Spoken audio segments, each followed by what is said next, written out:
바로 물류센터가 그렇게 효율적으로 운영될 수가 없기 때문에 배송비가 네. 더 많이 나가는 거거든요. 그렇죠. 근데 그게 만약에 대한통으로 넘어간다면은 이제는 쓱닷컴의 그런 배송 체계가 이제는 없어져도 된다는 거죠. 네. 대한통운이 운영을 하는 거기 때문에 하루 6배송이 아니라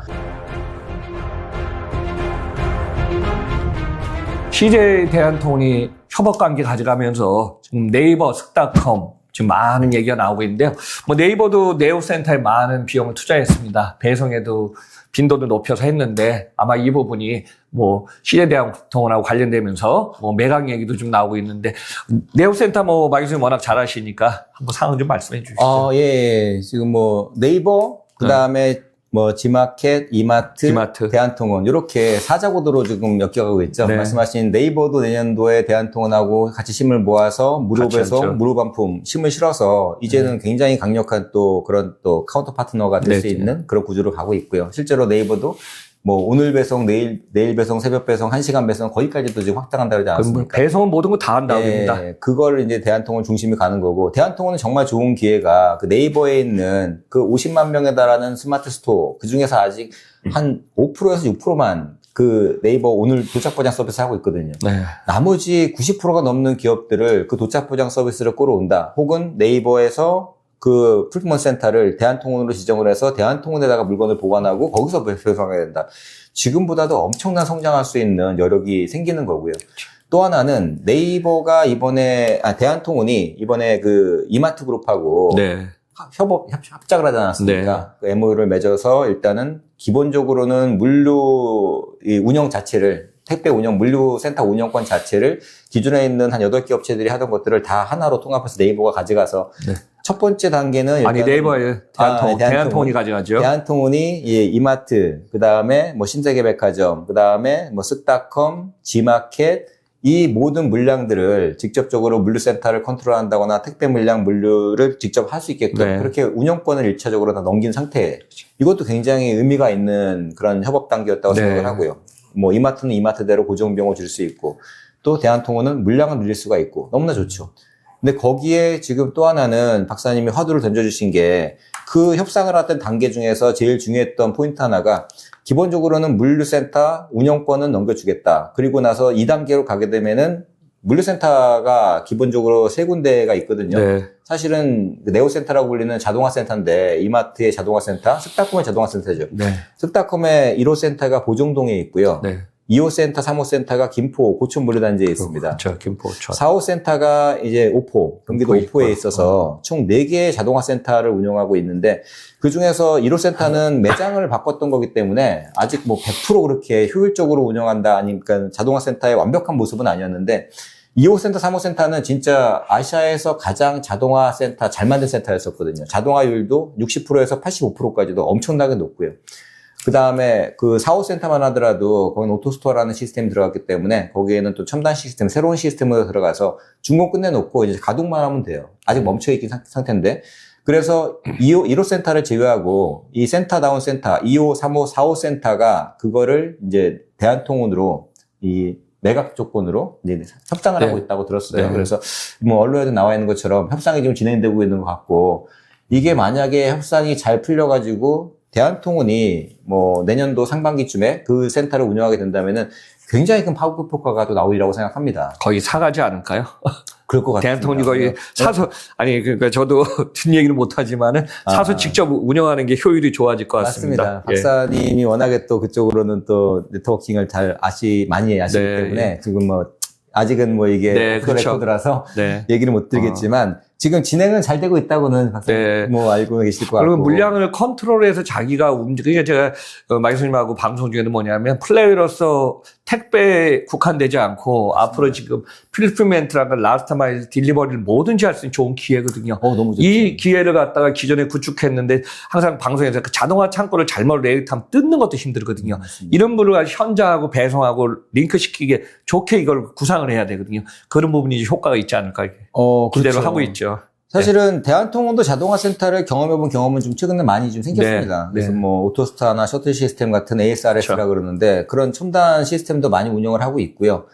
또 하나는 뭐 MFC 형태로 그런 식으로도 운영을 하고 있어서 이마트 같은 경우에는 자동화 센터도 있지만 전국에 있는 이 100개가 넘는 매장들을 그 중에서 필요한 경우에는 MFC라고 불리는 그렇죠. 마이크로 풀폰 센터죠. 도시명 물류센터. 사실은 MFC는 500평 정도인데 이거는 MFC라기보다는 다크스토어 개념 정도 될 것 같아요. 네. 그래서 2,000평이 넘어가는데 거기를 일부는 매장으로, 일부는 물류센터로 네. 활용할 수도 있는 그런 물류 거점으로 그런 식으로 대한통운하고 이마트는 굉장히 협업할 수 있는 여지는 많이 있는 것 같아요. 맞아요. 잘 보셨습니다.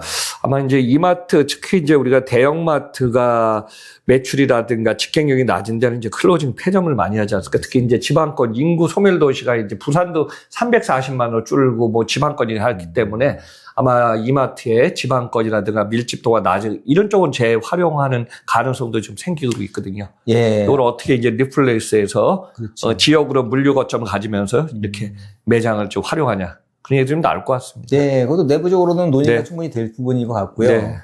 뭐 이제 첫 번째 얘기했던 자동화 센터만 하더라도 굉장히 효율적으로 할 수 있는 게 사실은 이마트 자동화 센터의 캐퍼는 굉장히 큽니다. 그게 1호 센터, 2호 센터, 3호 센터까지만 하더라도 한 8만 건 정도를 하루에 배송을 할 수가 있는데 그 8만 네. 건이라는 거는 일반적인 택배가 아니라 이런 장보기물이었었기 때문에 네. 장보기물이라는 거는 바구니가 크거든요. 그래서 한 사람이 주문을 15개, 20개를 하기 때문에 네.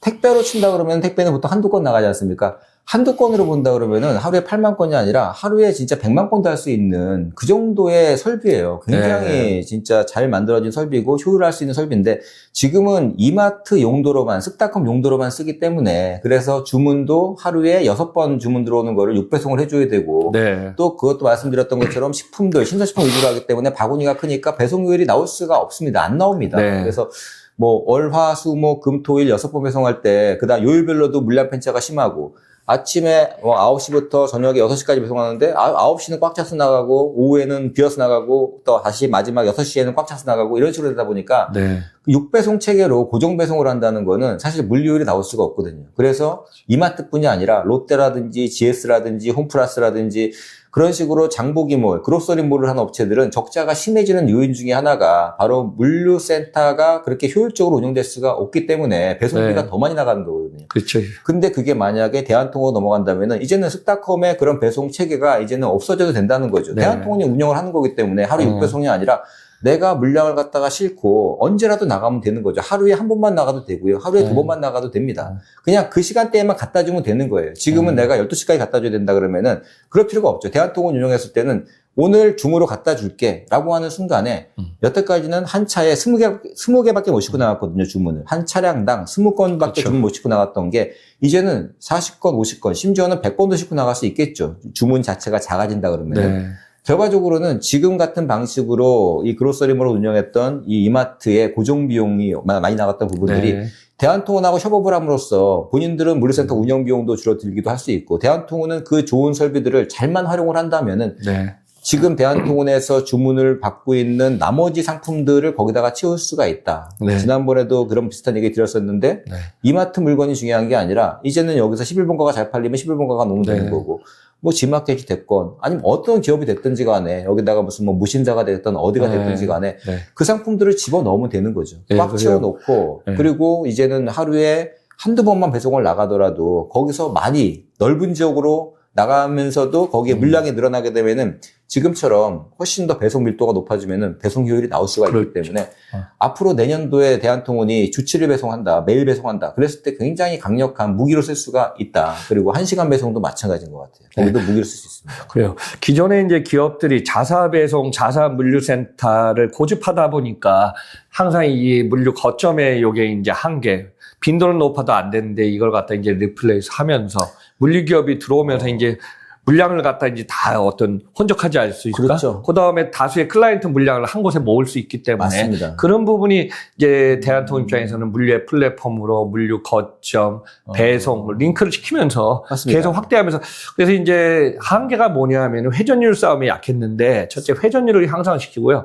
두 번째는 지역 권역의 밀집도를 높이는 거거든요. 그렇죠. 그래서 그러면 네이버가 여러 가지 얘기했던 대로 시간대 배송을 할 수 있는 권역이 또 나오는 거고요. 그렇죠. 네, 그런 부분이 이제 대한통운 입장에서 다양한 매뉴얼이 나오면은 맞습니다. 플랫폼 안에 이커머스 기업이나 관련 클라이언트한테 다양한 매뉴얼을 보면서 선택할 수 있게 만들어준 게 그렇죠. 아마 중요한 포인트인 것 같습니다. 네, 정확히 잘 짚어주신 것 같아요, 포인트를. 자, 제일 핵심이 바로 이거였거든요. 네. 지금 이마트가 지금 쓱닷컴 센터에서 5천억이 넘는 적자가 나왔던 가장 중요한 요인이 물량이 없는 상태에서 배송 운영 시간대가 아침에 8시부터 저녁에 6시까지 네. 딱 직원들 출근하면은 문 열었다가 직원들 퇴근하면은 문 닫아버려요.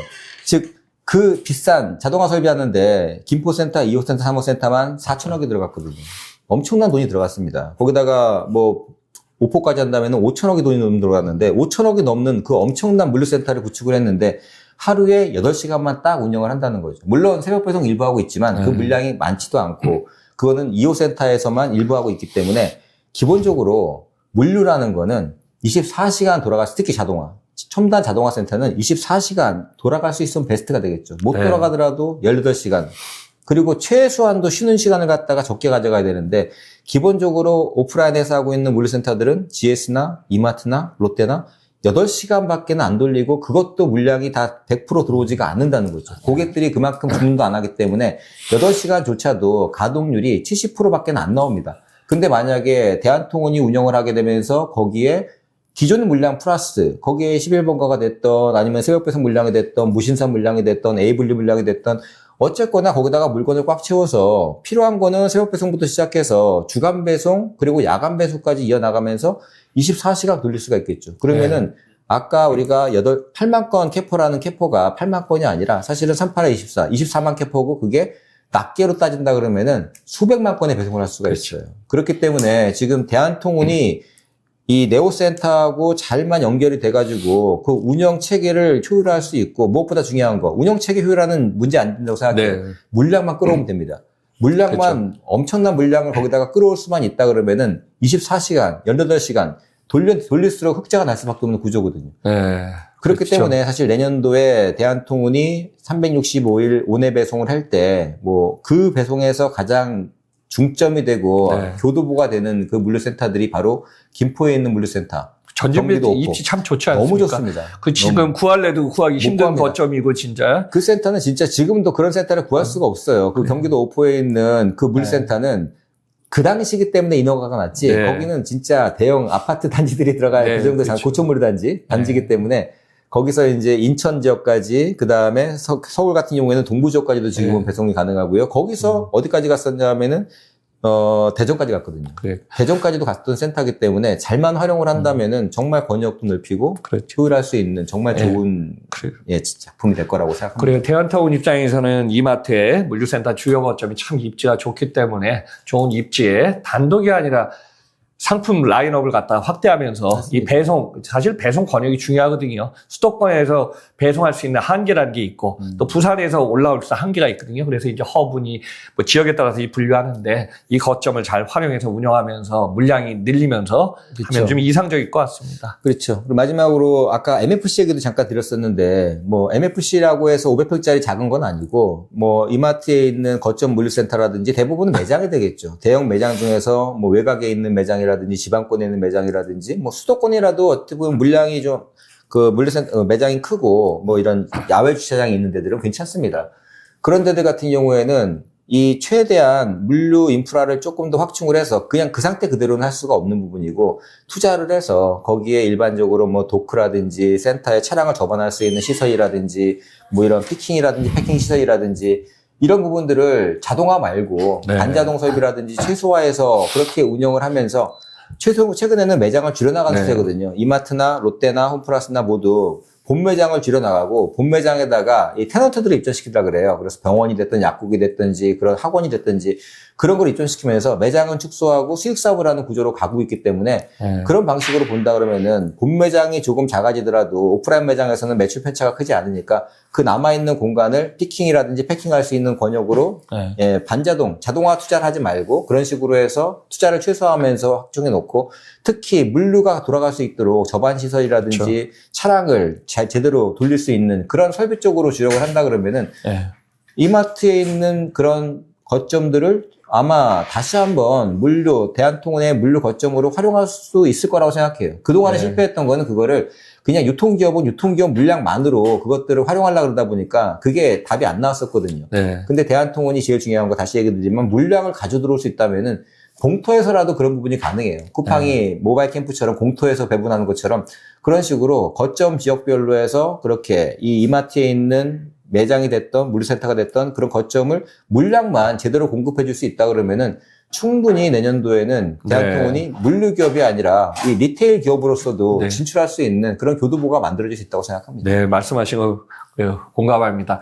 그리고 이마트의 물류센터 거점을 잘 활용해서 또 입지가 워낙 좋기 때문에 하는 방안하고요. 또 지역에 이제 이마트에 클로징하는 점포를 갖다가 뭐 MFC가 되든 다양한 용도로 지금 활용하는 방안도 좀 다 지금 준비하고 있는 것 같습니다. 그래서 2025년 단순히 뭐 주 7일 배송 택배가 아니라 이 선을 넘어서 다양한 경험을 하면서 레퍼런스를 갖다 확대할 것 같으니까요. 여러분들 거기 관심 가져주시면서 다양한 내용을 한번 좀 보셨으면 합니다. 자, 유통의 신 여러분과 같이 하니까 또 이게 방송 시간 된 것 같습니다. 박 교수님 집중적으로 다양한 얘기에서 수고하셨습니다. 네, 수고하셨습니다. 자, 시청자 여러분들 감사합니다.